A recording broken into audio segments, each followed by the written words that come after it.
My morning song blares off, pull me back to reality. Silicon Valley's beam of sunshine starts my typical AI-filled day. What's news today? I ask Alexa. Transformer model, Sora, Gen AI-based drug discovery, pour my morning oatmeal and fuel my identity. Along the flow of electric cars, many guided by autonomous driving, my dad drives me to school. I took it for granted back then, but now I know that this is one of those few precious moments for heart-to-heart talk with my parents.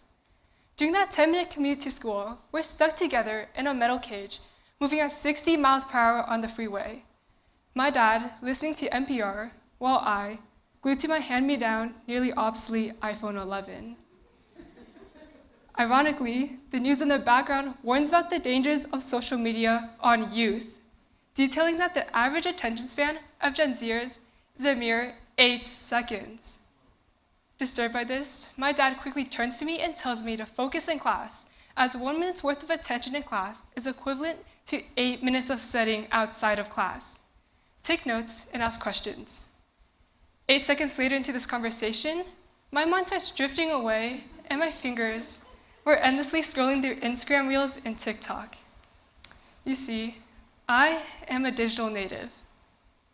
No matter what era or what part of the world you live in, the generation gap, or what I call the generation chasm, will always exist.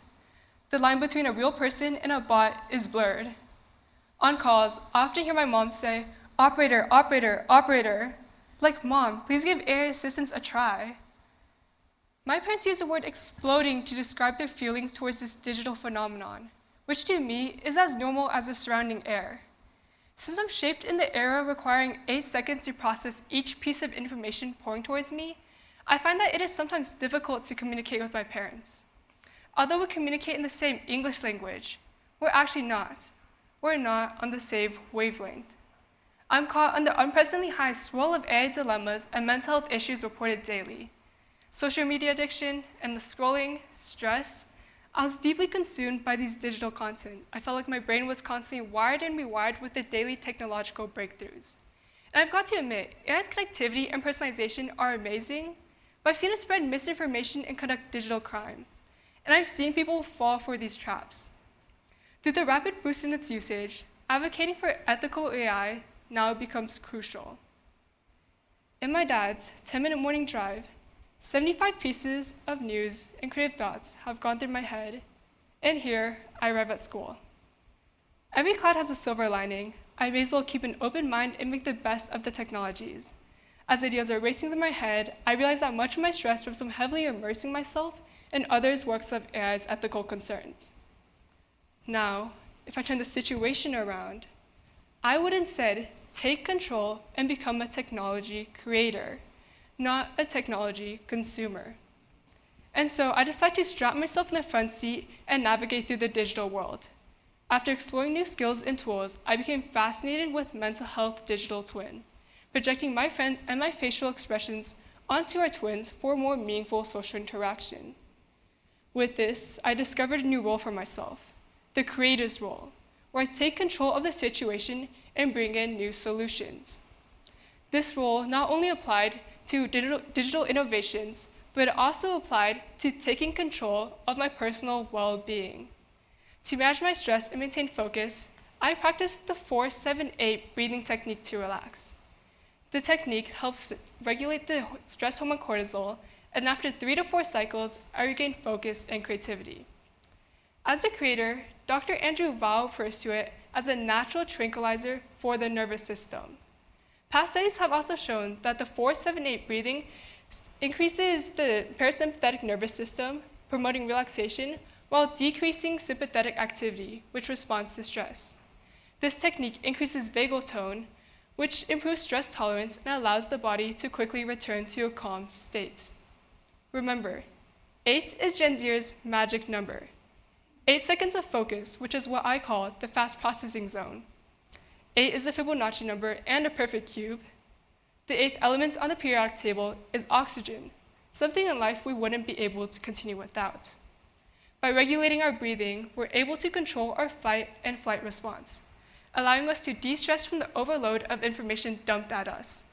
Stress describes a situation that is out of one's control, So taking control is the way to go. We practice the 4-7-8 breathing to relax and the creator's role to gain control. So now let's practice the 4-7-8 breathing technique together twice. When I count from 1 through 4, we breathe in through our nose. And finally, we hold our breaths from 1 through 7. And slowly, we breathe out from 1 through 8 through our mouths. Ready? Let's go. Breathing in, 1, 2, 3, 4, and then hold our breaths, 1, 2, 3, 4, 5, 6, 7. And slowly breathe out, 1, 2, 3, 4, 5, 6, 7, 8. Now let's repeat this once more. We breathe in through our nose, 1, 2, 3, 4, and hold our breaths, 1, 2, 3, 4, 5, 6, 7. And slowly we breathe out, 1, 2, 3, 4, 5, 6, 7, 8. If we're ever lost in the overwhelming digital world, by practicing the 4-7-8 breathing, we can regain focus and enhance our lives with the creator's role. One great advantage of this exercise is that it's quick and easy, so use it whenever we need to center ourselves and regain focus. Society can count on us Gen Zers to build a more sustainable and better tomorrow. Especially when we're relaxed, we're better prepared to drive meaningful progress.